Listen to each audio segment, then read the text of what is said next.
Welcome to Your Soul Wisdom, hosted by Yana Amor Manocas. In each episode, we invite you on a transformative journey delving into the profound mysteries and wisdom of the soul. Join us as we explore a wide array of spiritual topics and sacred practices that nurture and heal the soul. From reincarnation and soul contracts to the enigmatic experiences of womb alchemy and astral travel. Our discussions are designed to enlighten, inspire, and deepen your understanding of your own soul's journey. With Your Soul Wisdom, nothing is off limits.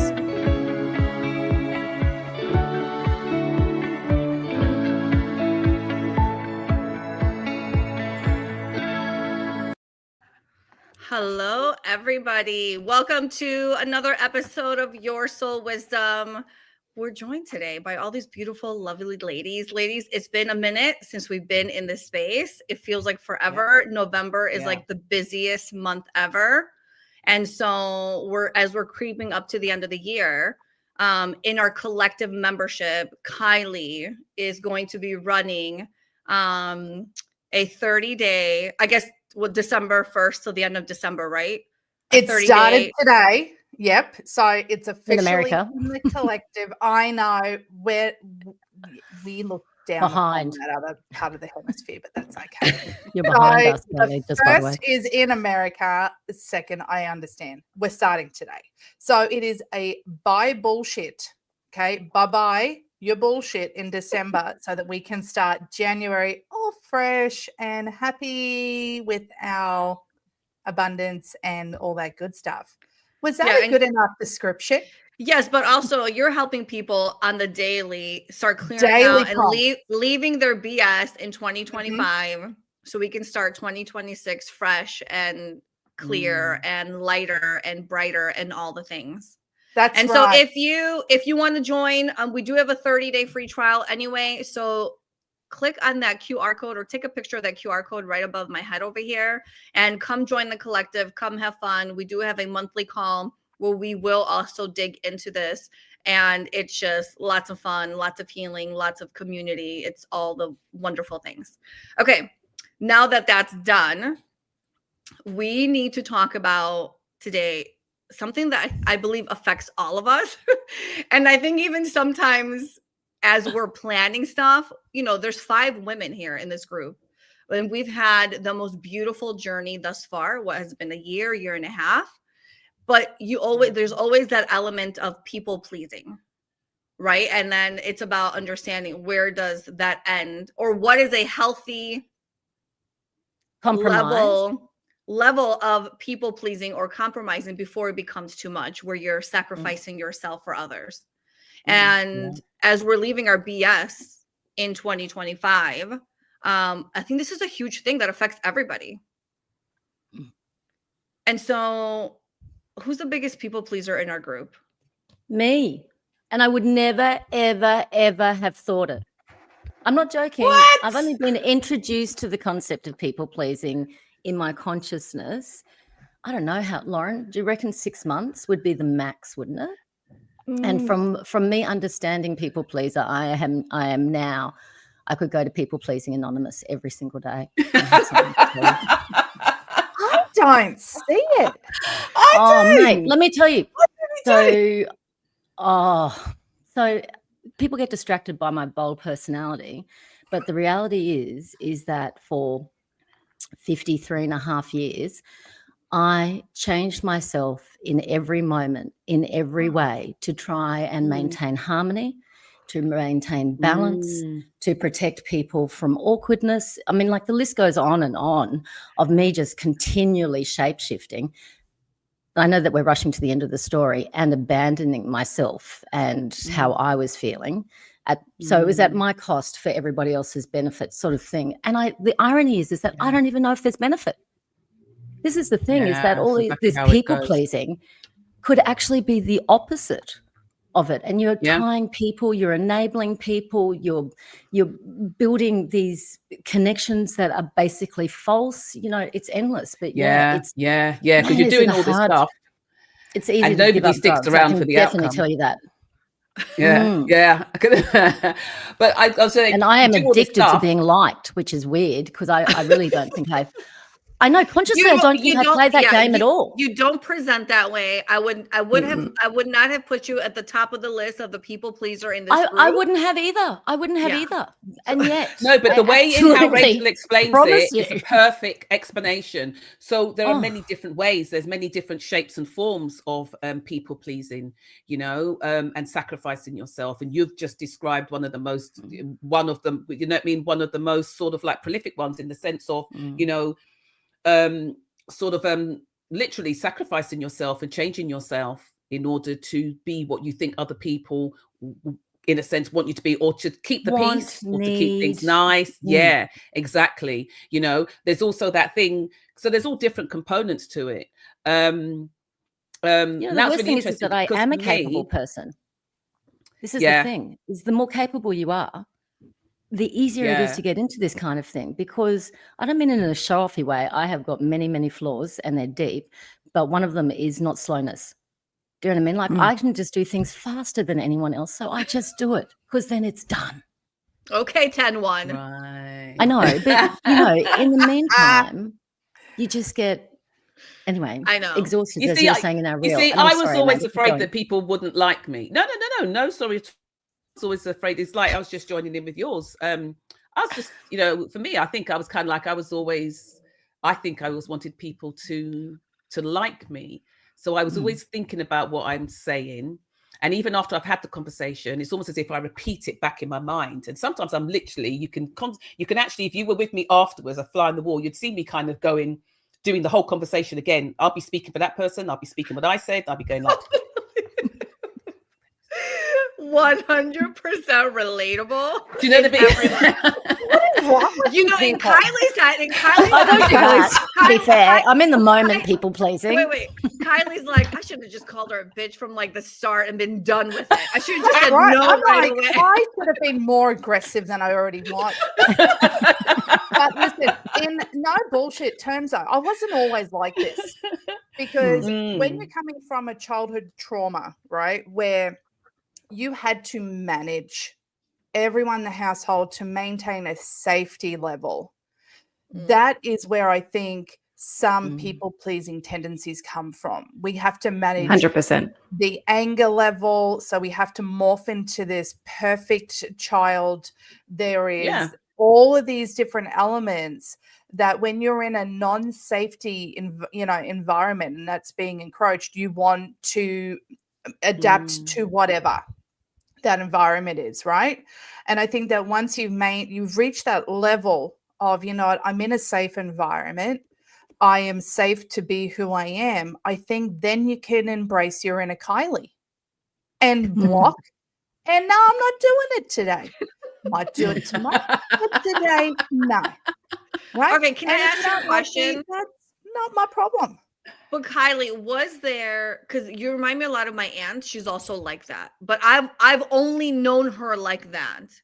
And my mom always says to me, Yana, she was not like she was so much softer and gentler and people pleaser and all the things. And so was there like an event where one day you were like, you know what, I'm done with this shit, I'm prioritizing myself, and I'm never falling back into that people-pleasing mode? Or was it like over time, it just you prioritize yourself more?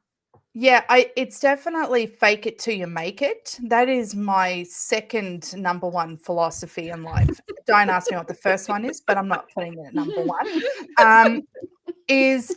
You get to a point in life where you're like, why am I wasting my time on someone who's not reciprocating, who is not sparking joy, who I dread ladies, that one friend that you're like, fuck, I gotta go and have coffee with this person. And I'm like, my guide is, if I'm willing to give up my soft couch, my cup of coffee that I've made the way that I want it with my dogs, and if I dread leaving that spot, then I'm not wasting my time. And I think you got to get to that point where it's like, okay, am I really liking this environment? Am I liking this dynamic? Am I liking where I'm putting myself? Then you get to learn your lesson. right? And I also have my husband hold me accountable because I am notorious for signing up, volunteering for school shit all the time, because in the moment I'm like, oh, let's go.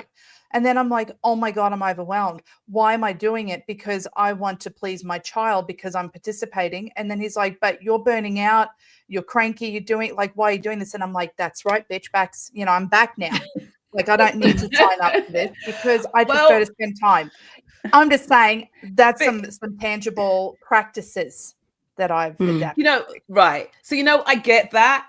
But on top of that, there's that thing whereby, in the way in how you were saying about signing up for that, you can let people get in your head.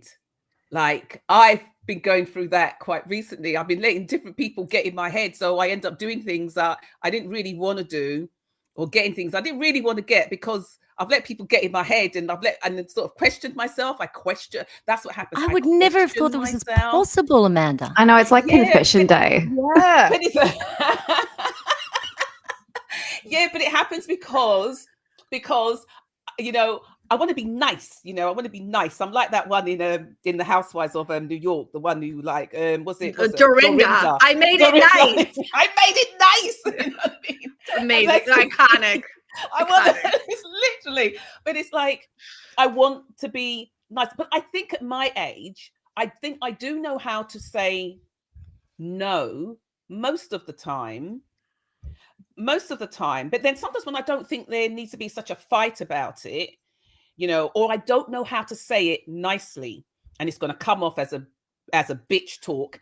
I don't want to do that. I don't want to say, listen, let me tell you something. Yeah, I've already thought about this, and I thought about it, and I'm thinking, no. So it doesn't work for me. I'm not doing it, because then people are not going to think I'm nice, and I'm nice.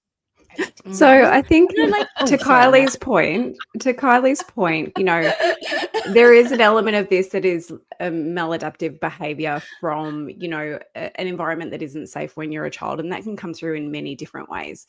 At that point, it's about survival, and that actually is serving you. It really comes back to, primitive times when, if we're ousted from the group, we're going to be eaten by the tiger or whatever it is, or we're going to freeze to death in the cold. So it is really, really deeply wired.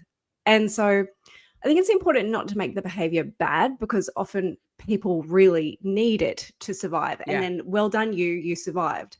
At some point, though, in life, it becomes obvious that it is really doing the opposite. It is draining you. It doesn't bring you joy. You feel exhausted. Your life is not your own.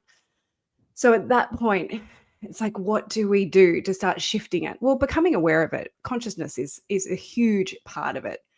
But one thing that I've recently started thinking about is, if I do this, say if I'm feeling, maybe like I don't want to do, if I do it, what is it actually costing me? Like, what is it stopping me from doing? What energy is it taking away from me that I can't put into something else? And I think as you get older, that becomes so much more important. You've got families, you've got work, you've got a podcast to record, all of those things. So, it's like, how can we stop doing it? And, that's one way. But also, it's not necessarily going to be comfortable to stop doing it. It's very uncomfortable. And you've just got to make peace with the fact that you're going to be uncomfortable a little bit. But like Rachel said before, if you don't make those decisions for yourself, you are sacrificing your comfort for someone else's, and you're abandoning yourself. So let's stop doing that. And so you're really digging in there, because our friends, yes, it's easier to people please people that are further from you than your immediate family, right? Sometimes you could be the harshest to the people that are closest to you. I was just about to say that. Yeah. Yes, but also when you have people you love, right? When you're in a relationship, when you have children, like all those things, there is this tendency of like, I'll use me, for example. I can sit there and I can people please to get everything done. But sometimes I know the thing that I need to say could really ruffle feathers, trigger events, or someone could be like, I'm out of here. Like, or I could be like, if I put my foot down and I don't get what I need, because this is really important to me, I will walk away. And to even say those words sometimes for something that you've wanted for so long, for something that's beautiful, that's so beneficial, but you're not ultimately getting not your way, but getting the thing that you actually need. When you're in a space where you're like, oh, if I actually put my foot down, I could lose this thing. That's a scary place to be, because then you're like, how do I find that balance where there's a win-win? And oftentimes I don't know that there is a win-win.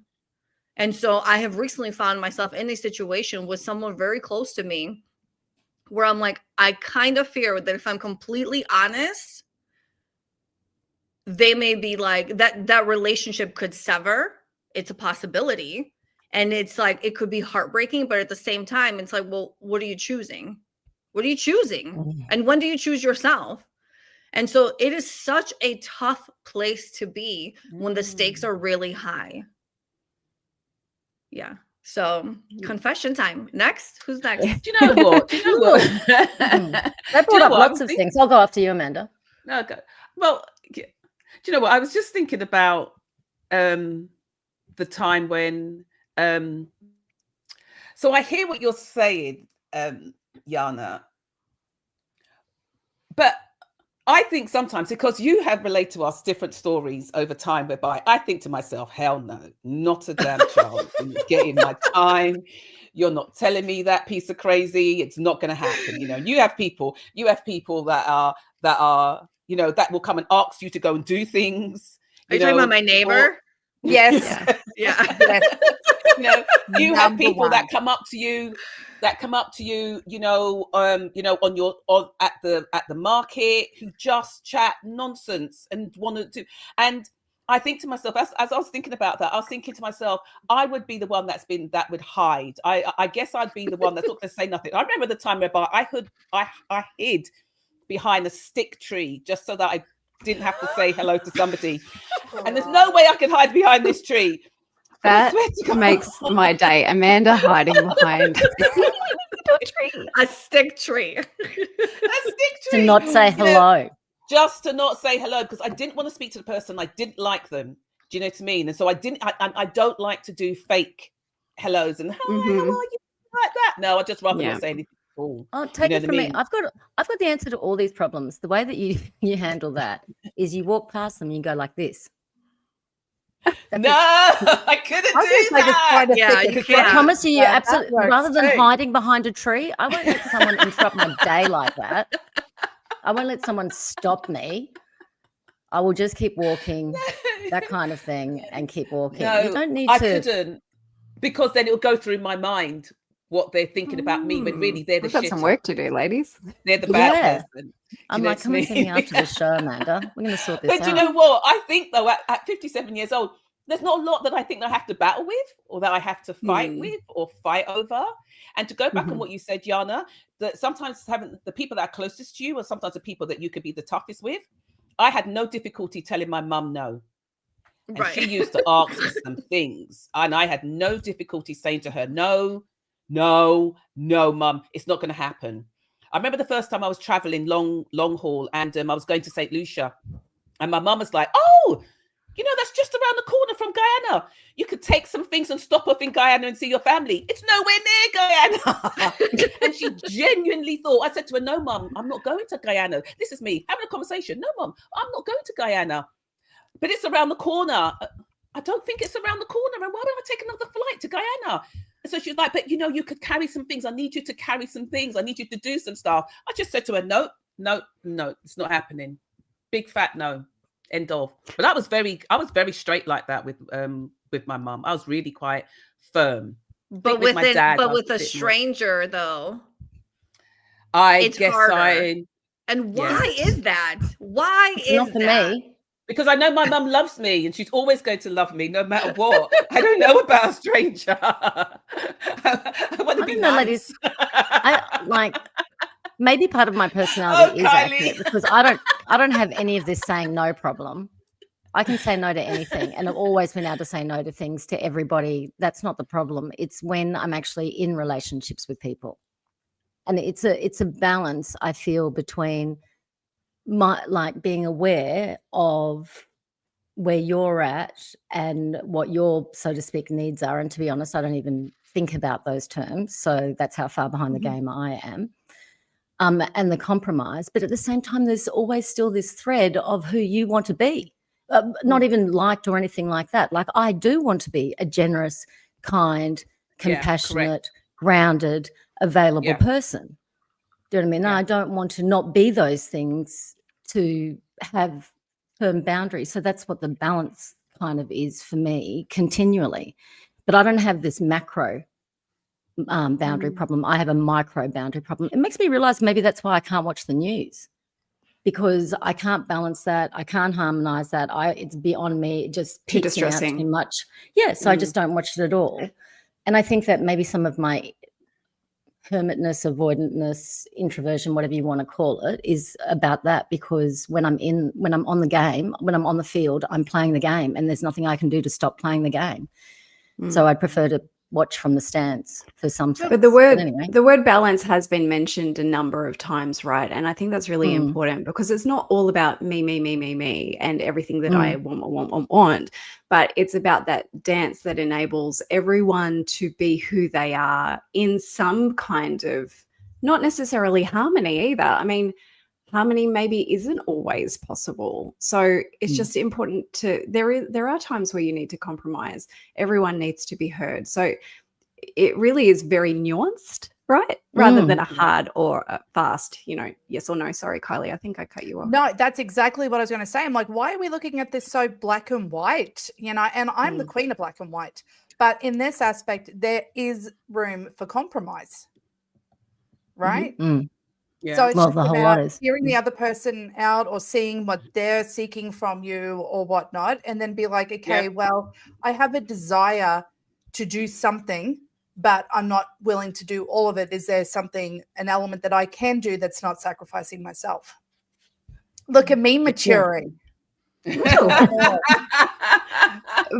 Also, I think that when it comes to women are really conditioned from a young age to be good girls, right? So so there is some kind of statistics where statistic where there is about a 49% of people identify themselves as people pleasers, right? But then the research will show that most of those are women. And then they will also attribute the connection to people pleasing and negative mental and physical health conditions like burnout, chronic disease, insomnia, anxiety, all these crazy things. And you sit there and you go, oh, I've experienced some of those sometimes. Like, I see how that plays out, but you don't connect the dot that it's my people. No, you're not even aware of it. 100%. Well, you don't, because I don't consider myself, like, in all honesty, I don't consider myself to be a people pleaser. I do have moments, I have pockets throughout my life, Kylie's face, throughout my life. Okay, just want to make sure we're talking about the same thing. This tree thing, you really never should have told us that. Because that's right. Now permanent story. Okay, go on. Just do this next time, Amanda. But I just, you know what I mean? But no, but do you know what? I would have walked past quietly if my husband if he knew, and as a joke, he called out to the person. So that's why I hid behind the tree, because like I didn't want to say anything, and he knew it. Yeah. Do you know what I mean? So, but I think that I have pockets throughout my life. For me, for instance, whereby there are times whereby, I kind of end up maybe just doing things that I don't necessarily want to do, but I feel, oh, okay. Do you know what I mean? I'll do it, because I can't really think of anything else that's going to go in this place that will stop me from doing it. I just don't want to do it.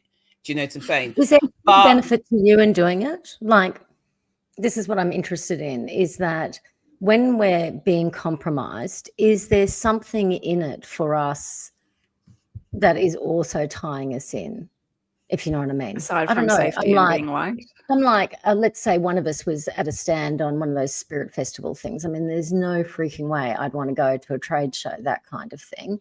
But I would go to support Yana, that kind of thing, and be her little slavey kind of thing. And then maybe if, in a different world, I wanted to be a practitioner, then I'd think, oh, maybe I'll meet some people there too myself, that kind of thing. Is there always something like a hand in a hand?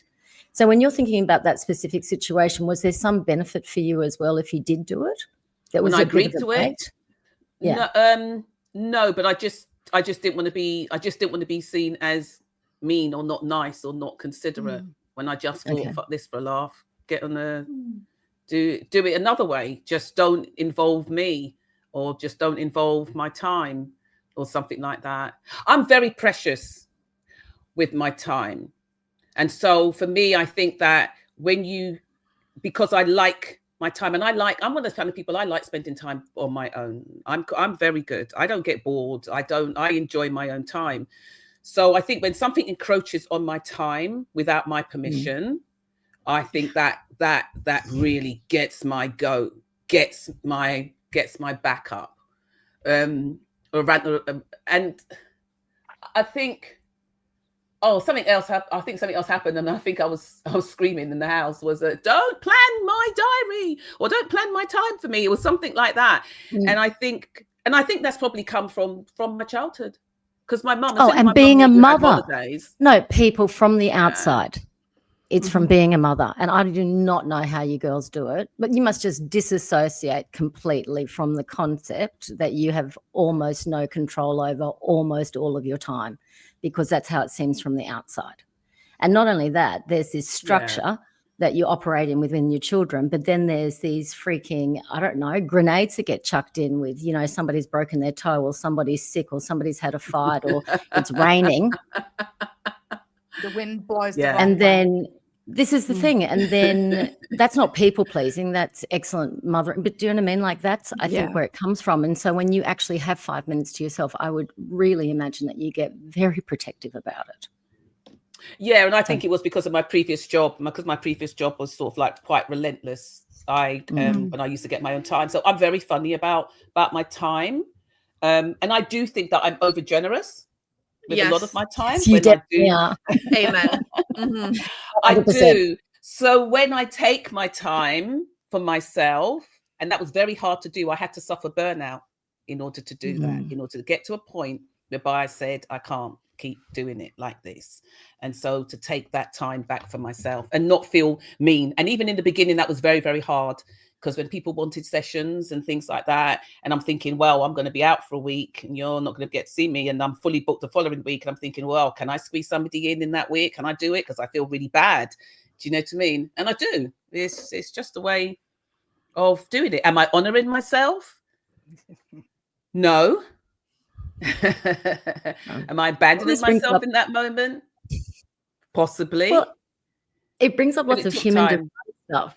And Lauren, all of us except for Kylie are emotional generators. Is that right? Yeah, except I'm a manager, but yeah.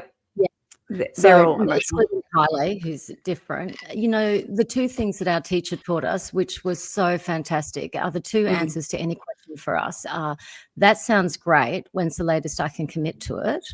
Or, oh, that's not really ringing any bells for me. Can I have a couple of days to see if I warm up? Great. Excellent. Yeah. You know what I mean? And that's what I've said. Also, I've said to clients. Can be what we can do is just slow it down a bit. And then we can actually get our heads sort of whether that is something that's aligned with our values that we want to be involved with, or whether it's just because, we are in people-pleasing mode. Anyway. Yeah. So it's really important, because I also have, what they call the yes gate on my sacral. So I have a tendency to say yes, and I have a tendency to say yes really fast, because I'm a manager. And so now I've taken to, I need to sleep on it, or I need a little bit of time. I'm not sure about that. Can I get back to you? But it is really uncomfortable when you've had a whole life of saying, yes, I can do that. Yes, I can do that. Yes, I can do that, because I can do it. I'm capable. I am fast. But then when you add all of those things in to the day, it doesn't leave any room for me. So it's really, you've got to be conscious of it in the moment, and that is not easy to do. I have a question for you ladies. How do you approach clients? Well, that's easy for me. That's over to you. I do not. You, in a previous life, Rachel, would you be like, yes, because there's money, or a service? No, well, Weirdly, what I realized in my business experience, and now it's well explained again in human design, is I am totally unsuited to cold calling. Kylie, as a manifestor, you are the only one who is suited to cold calling. And so how 100% of the time when it came to me approaching suppliers, hi, I've got a food distribution business, blah, blah, blah, blah, blah. If I got them on board, it wouldn't work out. So I just came to accept in my own, before I understood human design, I just thought, you know, when these people are ready for wholesale, and if they do any research at all into South Australia, will be coming up as their number one choice. And that's generally what happened. And that's how it went. And then it was successful when people came to me. So I don't actually know in human design how Amber could. In fact, she talked to us about it, but I probably just didn't listen because I wasn't thinking like this at the time. But there are ways we have to respond still, don't we? We need to respond, but our big juicy auras need to be out in the world. So you put yourself out there so people and allow people to us. Yeah, but we can't go. We can't go and initiate. You're the only one, Kylie. Yeah, hell no. But clients. So what was your question, Kylie? Again, ask the question again. Like, what do we do with our clients? In what way? Like how, what is our boundary setting with our clients or people pleasing with clients when there's a service or money involved? Like at some point, do we go, this doesn't feel right, no go? Do we suck it up and do it because there is an exchange going on? Like I'm curious, does that make sense? Oh, no, that's very different because that speaks to, if I may say, I'm sorry, I misunderstood the question, Kylie. Yeah, no, but you're on the right track, though. I've got more to say about it from my business point of view, but yeah. Right. I think that speaks to, spiritual intelligence and spiritual integrity, because doing something that, doing something that you know you're not equipped to do or qualified to do, that's not really coming from, obviously it's not coming from me, it's not coming from a good place, because you're going to mess up not only your client, you're going to mess up yourself as well. And you're not going to walk away from that feeling very good. And there's definitely not going to walk away from that feeling very good. So that's rising. So I wouldn't do something like that. I don't think any of us would do something like that. And I don't think you can be pushed in this kind of work to do something like that, because that's just wild. That opens up a whole can of bogeys, a whole can of worms, a whole kind of madness. That opens up a box of frogs that you won't necessarily be able to close. Do you know what I mean? So no. And for me, I guess that's what clarity calls about, discovery calls about, is to see whether or not, this can work, and whether or not I can be of any help. Or because in this world, I think we should be very good at referring people, because we all know people or have people that are good at what they do. And this is the thing I always talk about. When you hone your own craft, you're good at what you do. Do you know what I mean? There are other people out there that are doing the same. They're good at what they do. So it's not what you do, then you need to be passing them on, referring them to the people that can do. People will specialize in that. It's like, I know a lot about, say, dark stuff. I know a lot about it. I used to work in that field many, many years ago, like dark magic, clearing all those kind of energies and things like that. Do I want to specialize in that and do it? No, I don't, because it takes a heck of a lot from you, and you've got to be meticulous about your spiritual hygiene. And I'm not always meticulous about that. So for that reason, I'm sending you to a specialist to go get that shit done before you come back to me. Absolutely. Yeah. I'm it's an not my job. Referrer. Yeah. I refer people left, right, and center. Nope, you need this person. You need that person. Come back and see me when you're ready. And certainly when brands came to me that weren't appropriate, then I'd be telling them the distribution channels that they should go through. That they're, do you know what I mean? Like, and I would be doing it out of love, as in I wouldn't be being tricky. It's mutually beneficial. But you're not for us, but you're going to be perfect for these guys, so go for it. That kind of stuff. Yeah.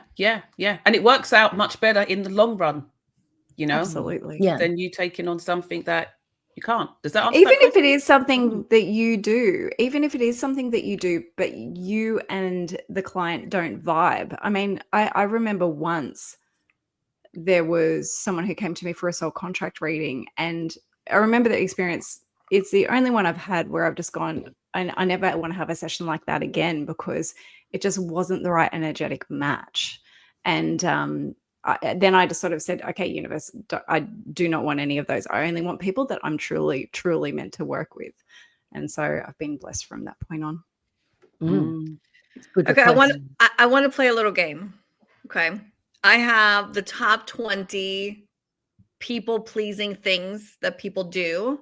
And I want you to each count or take a tally at the end of how many of those you actually do. Because I think a lot of these things on this list, I would bet that most people don't even realize it's people pleasing activity. And it is. Okay. So just count in your head. And This is fun.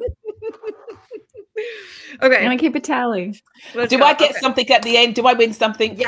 Yes. For getting the lowest points. If your number is high, we'll get you a trophy that looks like a tree. It's bloody tree. 100%. Okay. All right, you guys ready? Okay. Let's go. It's getting serious. The paper's coming out. Use your fingers. It's not going to be that many for me. 20. I have 10 fingers. I saw Lauren was getting ready with pen and paper, so I thought, listen. A little pressure now. Let's do this. Top 20 things that people, or top 20 people pleasing things. Okay. And let me know how many you have. Number 1, people find it hard to say no. You agree to something you don't want to do. You accept projects with unrealistic deadlines. I laugh at that one. You take on more than you can handle because you don't want to disappoint somebody. I'm running out of fingers. I don't have any. I've got 0 fingers so far. Okay. Just Number 5. Questions. Oh, you Number 5. Fingers up for the ones that's yes. Okay. Shift your own plans and schedules to accommodate others. Number 6. Don't have trouble setting boundaries between your work and your personal time. You better write that one down, Amanda. You overgive so much time. Okay, next. Number 7. Take responsibility for making people feel better if they're upset. Oh, no. No. 8. Try to help people. Because sometimes they need that process. And you are short. Yeah, you are interrupting their process if you do that. That's your fixer stuff. So you've got to go away and do your own work. Yeah. I agree and guilty. Then the next one, Rachel. Number 8. Try to help people even when they don't ask for it. Thank you. She's going to put up this finger if you're not careful. I got up to 3 so far. I was coasting well until we got to this part. Okay, number 9. Okay, number 9. They apologize for things that aren't even their fault. No. Oh, Lauren. Number 10. They have a hard time asking for help. Definitely raise my hand up to that one. 11. Yeah. Show people warmth even when it's not warranted. Even when it's warranted. No, okay, can we have half marks? Like, is this sometimes? I don't know. Is this any time? No, that's hiding behind the tree. If you do it at all. Yeah. If you do it at all. Yeah. Number 12, flatter people even when we don't like them. No. You don't deserve it. I've done. I was about to say, men in business, man, that is an irresistible track to go down for expediency of positive outcome. So, yeah. Like what? What would you say? Like what? Give an example. I would say to a category manager, hi, hot stuff. That would be enough. Doesn't that violate several HR laws? Nah, I'm not joking. Okay, not in the food industry. It doesn't. Okay. All right.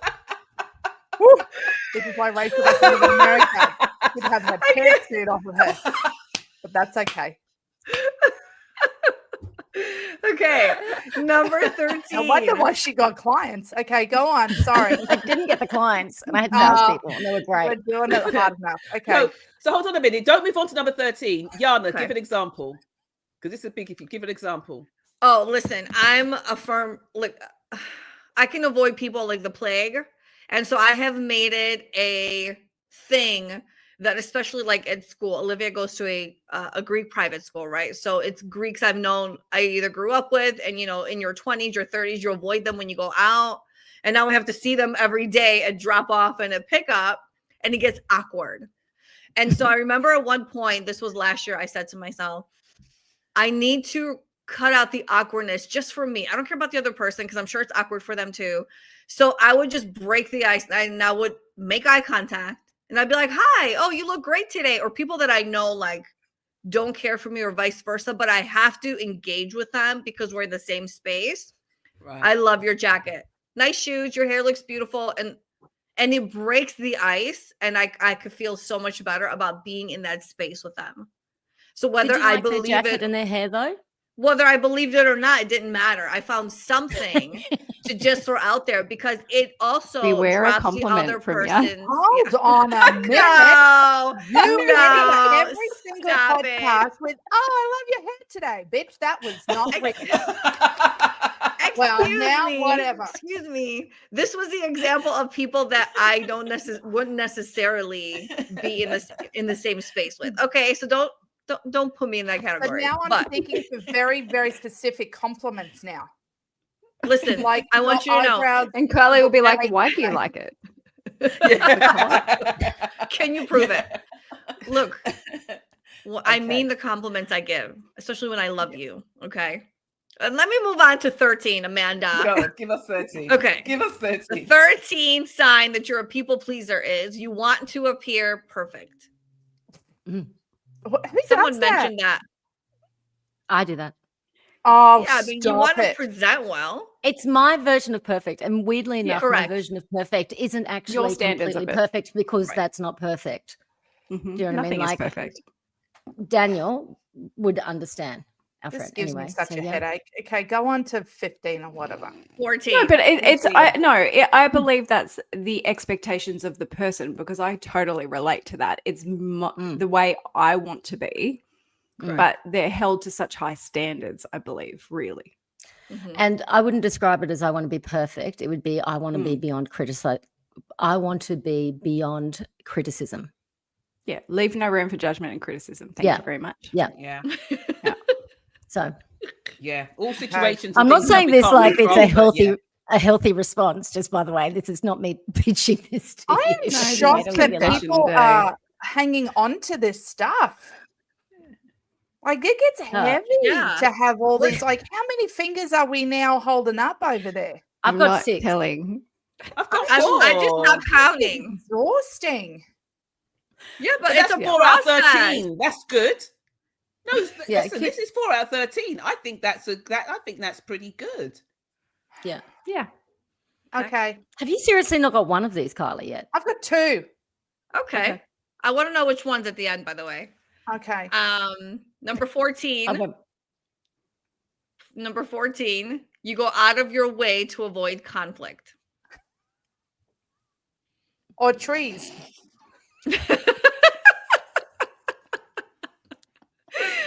Okay, 15. 15. You feel miserable when you've upset or disappointed someone. I'm so guilty of that. Oh yeah. Not miserable, but I get down. I can't. It's hard to shake it off because it doesn't happen very often. So that would affect me. That would affect my energy. Everyone's happy around Amanda. I agree with the opportunity to get upset. I could not see her doing that very often. Okay, the 16th sign that you're a people pleaser is you disregard your own feelings because you don't want to jeopardize your relationship. It's like I looked at this list beforehand, right? This is very much like people pleasers. Really, I've struggled with this most of my life. This is probably the first year in my life where I've been so solid with who I am in my relationship. and I've always been solid with who I am, but this is the first year in my life where I've been able to vocalize and verbalize, this is what I need. It's black and white. And like I do it and I say it without the fear of, is my partner going to not like it? Is my partner going to be upset? Is my partner going to leave me? I've thrown that out the window and I recognize that and it feels really good. So it allows me to continue that.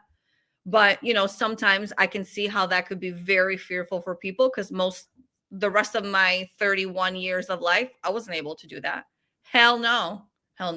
Did you just say 31? Did I? She just made herself a decade. Oh, wow. You guys. Or listen, believe herself, I believe. That's adorable. I am a proud 42-year-old woman. I think life gets better as the years go by. And so I have no shame in I'm like excited for like 50 and 60 and all those. Like I truly am. So, okay. Yeah. Number 17. You hold your opinion back to maintain harmony. That's a hard one. So I do not do that one. No, 18. I do that one. 18. You seek frequent reassurance. No. Okay. 19. No. You have a hard time directing people to do things. No. Listen, you're the champ at that, Rachel. Like I just see you and your staff or like you. Yeah. I just think you could just get it done. Mrs. Hot Stuff. Anyway, it wasn't so much hot stuff. Honestly, if somebody asked me what my management style was, and I do honestly think that this is the best, it would be benevolent dictator. And it worked really well. I love that. I love that. You did hear the first word, didn't you? Yes. Yeah, but still. It has been proven over and over again that is. Anyway, it was exactly like that. Okay. With a touch of, democracy for play kind of thing on some level in there. So. Yes, anyway, but with you, when you say benevolent dictator, if I didn't know you, I would think that you would be scary to me if I didn't personally know you. You don't? Did you hear the first word, benevolent? No. Okay, that's a big part of it.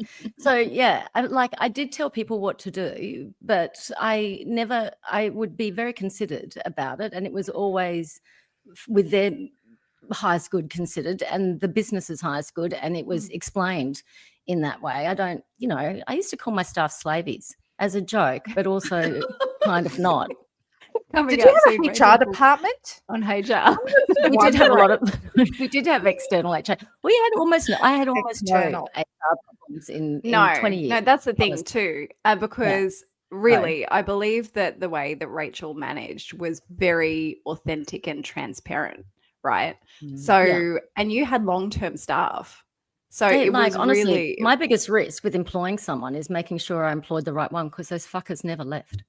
Yeah, I had the business for 20 years, and the average length of service was over 10. And remember that I didn't need any staff to start off with. Do you know what I mean? Like I would have got I would have got one staff member at year 2, that kind of thing. So yeah, but it was definitely benevolent dictator. But anyway, I'm up to 8. Have we got 2 more questions? We got one more. The last sign that you are an absolute people pleaser is my current life, which is you get overscheduled and overburdened often. No. Oh, okay. Okay. Kylie's got hold on. Kylie, you probably have the lowest. What do you got? I've got 2.5. What's a 2.5? 3? I do overschedule myself. That last one did kick me in the. It's 3. Okay, let's just not. Yeah. Okay. So the first one. What was the first one on the list? The first one, that's not you. It was finding it hard to say no. No. What was the third one? Accept projects with unrealistic deadlines. Yeah, that's probably a little bit of me. And then there was another one at the beginning somewhere. I don't know what it was. Like it was so insignificant, I forgot about it. Agree to do something you don't want to do. Take on more that's than probably you can that. handle. It's probably a little bit of like, especially when it comes to the kids and their shit. Sure. I tend to that's my Achilles heel. Everything else can get a middle finger and a busy F off, but you know, yeah. Kids and the dogs, mate. Okay. Yeah. Fucking don't. Yeah, I know. Husband's on his own. Amanda, how many did you get? I got a 6 out of 20. A nice, good fail. Well, that's not a fail. I think that's a good fail. Well, I got 6 out of 20 in general. That's a fail. Yeah. So I got a tick for number 2. Okay. I didn't count which what was one. number 2? No. Yeah. Well, it's okay. But number 2 was agree to something we don't want to do. Yeah. Right. Yeah. I've got a tick for number 6. Have trouble setting boundaries between work and personal time. That's a big tick for you. Okay. Only because you said so. So I had to put a tick. Okay. Excuse me. Placing there. I think it was 2 times you and I had a session, but talked so long that we couldn't even start the session. Okay. So yeah, okay. I think yes. And yes. Okay. But I like to think those are beneficial talks. As a much needed. Of course. Are you kidding me? I could have kept you on Zoom the whole time. It's very much needed. Spirit was having a conversation. Yes. You know. So number 10, I got a tick. Have a hard time asking for help. Yeah. I definitely had that I think one. I think I've gotten better with it. I think I've gotten better. But back in the day, not a chance. I just did everything because I had to. I just got on with it. Mm-hmm. And if I had to ask you for help and you were going to be slower than what I need you to be, or in any way, shape, or form, you wasn't, or I've got to explain it 601 times, then I just haven't got the time or the patience. So I just get it done myself. That's a bit of a wife syndrome, isn't it? Yeah, I think so. Yeah. I think so. Very, very much so. Freaking slow as molasses, but anyway. Yeah. Like my husband will help me. He'd want to help me wash up in the kitchen when I'm cooking, and I just say no because I just haven't got the space for you here. Because his washing up to him is a meditation, and I don't need you to do it. I need you to do it as a sprint, not a marathon. Yeah, we don't have time to gazing out the kitchen window. You know? Fucking done. And I don't have time for you running that water while it's on the meter. So you know what? Shut it down. Sit down, watch your football. I'm good. That's amazing. Right. So what was that? Number 10. Number 13. Yes. You want to appear perfect. Yeah, I didn't know that I had a perfectionism button until a friend told me that. You didn't know that you had a 10-1 in your chart? Yeah. That pesky I would put it in for 7s too. I really would put it in for 7s. Yeah. In for 7s. Yeah. So I do. And I didn't realize that until a friend said it to me years ago. And it was affecting my work. It was affecting years ago when I was doing readings. I used to, that was part of my panic thing, that if it wasn't going to be perfect, if it wasn't going to be right, if it wasn't going to have all that information there, if it wasn't going to have everything, bells and whistles and everything like that, then I just didn't want to do it. I was that person that wouldn't start a race unless someone could guarantee me I was going to win it. Oh, that's 6s. So, right. Really? What's the point of me running and pulling muscles and shit if I ain't going to win? I ain't going to win something or come in looking ugly. No, you're right. What? I have learnt a lot about you ladies today. Can I just say that? I didn't think it was possible. Yeah. No, but I didn't realize with you two with that hot stuff. And no, I'm just kidding. But that's really interesting. Yeah, no, I think I am a perfectionist, and that speaks up when I do. So, like if I do the reels, you know, I had to really be hard on myself this time doing it because the first time I did one myself, I had like 30 different takes. 30 different times. I swear to God. No word I get it. I get it. You know what? Put it up. I don't give a shit. You know what? A glass of wine really helps. Just so you know. You and no take. 1.5 glasses of Rosé, we're good to go. That was pretty special, though. No, so because it has to be, and not because it has to be perfect, but you know, I think to myself, oh, I left out that thing, or I looked as if I was thinking, or forgot I didn't get the date in, or oh God, do you know what I mean? It's that kind of. But also, it is okay to care. Like it is okay to care too. Yeah. It's like it's just whether it's disrupting your life or taking your energy, right? So, there are lots of people who do things until they get it right because there's a certain, maybe that really does need to be right or whatever it is. Yeah, so tightened up. Not all of these behaviors, some of these behaviors actually have a place. So it's not that they're bad. It's just whether it's taking away from your energy in your life, right? Yeah, and it's okay. I had a whole day to do it. I didn't, but I'm just saying, so I got what was that? Number 13. I got number 14. You go out of your way to avoid the tree. You go out of your way to avoid the conflict. So that's the tree. Yeah. I've never liked conflict. I've never liked conflict. I just haven't. And even as a child, my mum always said to me that I never liked to be shouted at or told off. So I was a good girl. I would, you wasn't going to be telling me or shouting at me to get to bed or stuff like that. And my brothers and sisters, they were naughty. But I wasn't naughty. I was a good girl. I was very, very good girl. I went to bed when I was supposed to go to bed. I was reading my book when I was supposed to be reading my book. I think now, I didn't like being shouted at. I didn't like people being angry with me.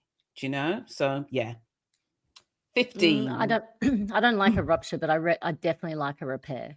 Yeah. So for me, the conflict, the repair. No, the repair from conflict is always worth it. If even with relationships, you don't even think it's worth it. It's not like I run towards conflict, but I do know. Well, it's the basis of healthy attachment, right? Yeah, if there's two people can actually go through the process of it, it really is a beautiful experience. But you know what I mean? It's a valuable experience. Yeah, no, I understand what you're saying. But look, even if I fell out with my kids for things that, even when they were younger, things like that, I was always, I never liked punishment. And even though punishment has its place, but I didn't, because I just felt like, I remember the time when my son got in trouble with me because he used to play PlayStation, get really mad and throw things and things like that. And after the 100th time, I just said to him, "You throw that one more time, I swear it, and shit's going to go down." And he got mad. He lost the game, and he must have thrown it.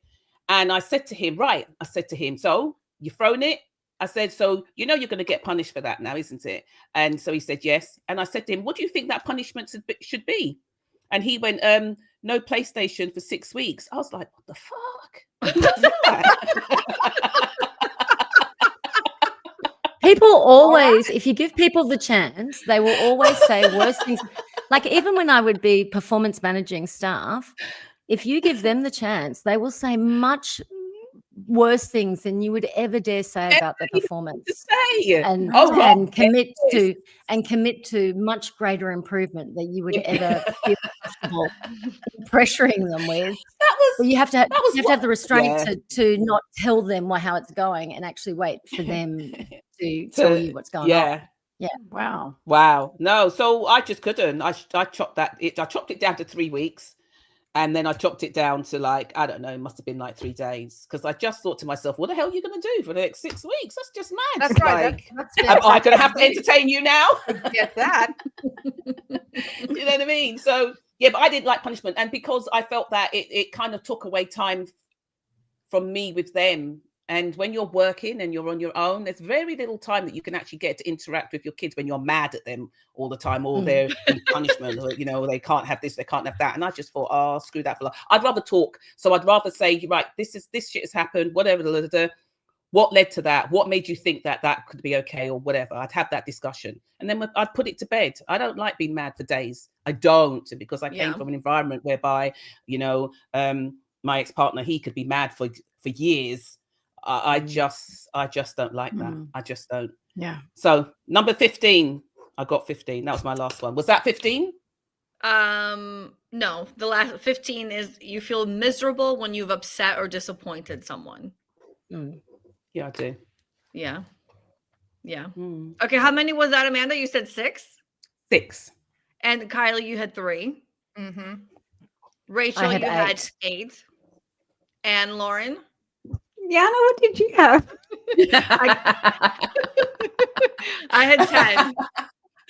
Wow. Yeah, I had 10, but also I want to throw in Stephanie behind the scenes over here had 16. Lauren, does Stephanie help you feel better? I get the tree award. I have 16. Yeah. You and Stephanie. Yeah. And from love and gratitude. But conscious of it and Wow. working on it. That It's is good right. to That know. is very important It's to good to acknowledge. know. It's Right. very Okay. good to know. So that's and what I was just going to acknowledge. say. Yeah. Now, So going, I would okay, say they're not things I do unconsciously. They're things I pick myself up on when I do them because they've been habitual for 4 decades. Yeah. Right. And it would only be the last few years that I'm kind of, working on that for myself out of realizing it was actually a thing. So Right. yeah. So I wouldn't say Yeah. I'm going around Look. doing that all the time, but I No. absolutely am working Yeah. on doing not that. Yeah. So looking Look, at that there's no list- shame and there's no judgment. You know what I Yeah. mean? There's no No. shame and there's no judgment. I just think it's just really important to know where we're leaking energy, and to just be in a beautiful space whereby, I can admit to being a tree for 5 minutes. Do you know what I mean? But it's really good to be able to look at those parts of yourself whereby you can claim that back, and ways of how you can do that. So yeah. And the other thing is, but also just to finish that point, I know where it comes from and I know it was necessary. So you can't shame yourself for that because it got you to a certain point where you could make a different choice when you had the consciousness too. Yeah, bringing that awareness to these things is the thing that helps you start shifting. And reducing the amount of times you do these things that really take away from you. Correct.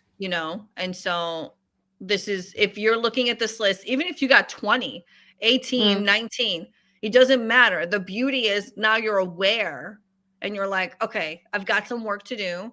If you want to, some people are excellent people pleasers and that's where they want to stay. They're not Kylie's friends, but that is where they're at and they want to I ain't got time for that. and that's okay. Interesting is that other than Kylie being the anomaly, it's like the older you get, the lower the score seems to be. Do you know what I mean? And I just wonder if that whole period of, and I do want to ask you one question after this, Amanda, but I wonder if it's that Amanda and I have just had a bit more time to decondition ourselves. Could be perimenopause or menopause too. Yeah, I was about to say it might be hormonal. That kind of stuff. And, Stephanie's absolutely. Stephanie's not in that zone, so she's still in the full people pleasing zone. Stephanie, Amanda, this is my question to you. Both of us have done a lot of work on ourselves. Yeah. But overall, do you think the most significant thing to help and benefit you and your progress in your life has actually just been getting older? Yeah. Yes. Yeah. I know it's a weird thing. Whenever I ask anyone over 50, that's what they say. Yes. Yeah, it is. All these sessions I've done, and really, it's just day by day living that'll get you there. But also, there would be a lot of 50-year-olds over 50-year-olds that are not like you two. Like, let's be honest. Yeah, absolutely. So, absolutely. No, absolutely. But I think it's about getting clear, and because we've been doing the work, and like, in a way, I'm not afraid to look at those things. I'm not afraid to have a good giggle as well about those things. I'm not going to use it to tie myself up over it and stuff like that. I know that there's certain things that are happening that maybe that I want to change them or I should change them or whatever. But I think experience and I think age allows me to be able to say no to a lot more things now than I ever did before. I was always the kind of person that rather than say no, I just stayed quiet. Do you know what I mean? I'd disappear. I'm that person. Like, I didn't know about Irish goodbyes until my son told me about Irish goodbyes.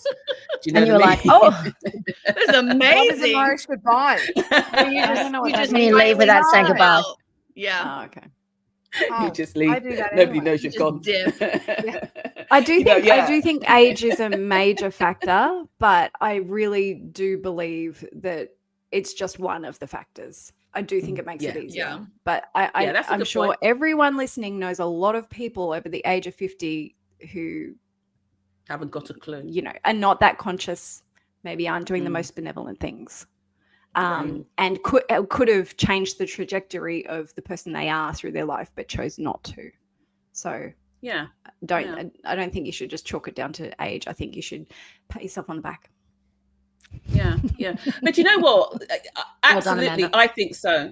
Well done, you guys too. But I think, even things like, just to add in here, and this is quite a biggie, but I'll throw it in here at the end. I think that when I was going through my second labor, I don't know if I spoke about this before, when I was having my second child, when I went into labor, when that pain hit me, I suddenly remembered, Jesus Christ, how did I not remember this pain? And I was speaking to my son, and I knew I was having a boy, and I was speaking to him, and I said to him, please just make this easy on Mummy. I said, I'm looking forward to meeting you, but this is something I really don't want to have to go through, this pain.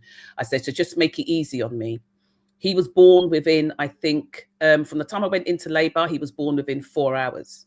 He literally came out like that, whoosh, and he literally came out smiling. And I think that for most of his life, he's been somebody that I think he can be a people pleaser. I think to the ones that he loves, he's almost as like, even when he's getting into trouble, he won't necessarily tell you that it's him, but he will think and look at you because he's trying to figure out what is it that you need to hear in order to make you feel good. Do you know what I mean? And so that is, in a way, him sacrificing himself and abandoning himself and his truth. And I do think it came from that moment, because I do believe that your babies, your children hear you, whether they're in the womb, out of the womb. And I think in that moment, he, I created that situation, and I can see how that has kind of followed him through in life. So, and that's a biggie. I still feel like saying though, Amanda, that it may be the way he is, and it may not cost him his energy. Like that may give him life. I don't know. Yeah. Do you know what I mean? So I don't necessarily want to frame that as something that, is not going to be a good thing, because who are we to say that, it doesn't fuel him in some healthy way? I don't know. Because he'll be the one that you could ask him to do anything. You can get him out of his bedroom and ask him to go and do anything. The other kids, Christ almighty, you'd die from thirst. Not to do anything. Do you know what I mean? And he would do it, not even question it. But I do think that it has its negatives, whereby I do think that it does. So there's good and bad to it. But out of that comes, I think, whereby, it'd be interesting. If you could send those questions out to us, Yana, I'm going to ask my family. I'm going to do the quiz on my family. Yeah. Let's put them in the show notes on YouTube. Yeah. We'll put them on the show notes. Put them on the show notes. Yeah. Everybody, if you're a people pleaser, there is good and there is bad. There's nothing wrong with it. It's just your own personal journey. Allow it to be what it is. Absolutely. If you stuck around this long and you're interested in joining the collective, if you'd like a reading, a healing, a guided meditation session, come and check out our website, yoursoulwisdomshow.com. You really get to see how you can work with all of us individually. You can join the collective, and we all get to be in a community space. You can find something that works for you. There's something for everybody. Until next time, thank you for allowing us to create this beautiful space, and we hope you have a blessed day. Bye, everybody. Bye, everyone. Bye-bye, everyone. Thank you. Bye.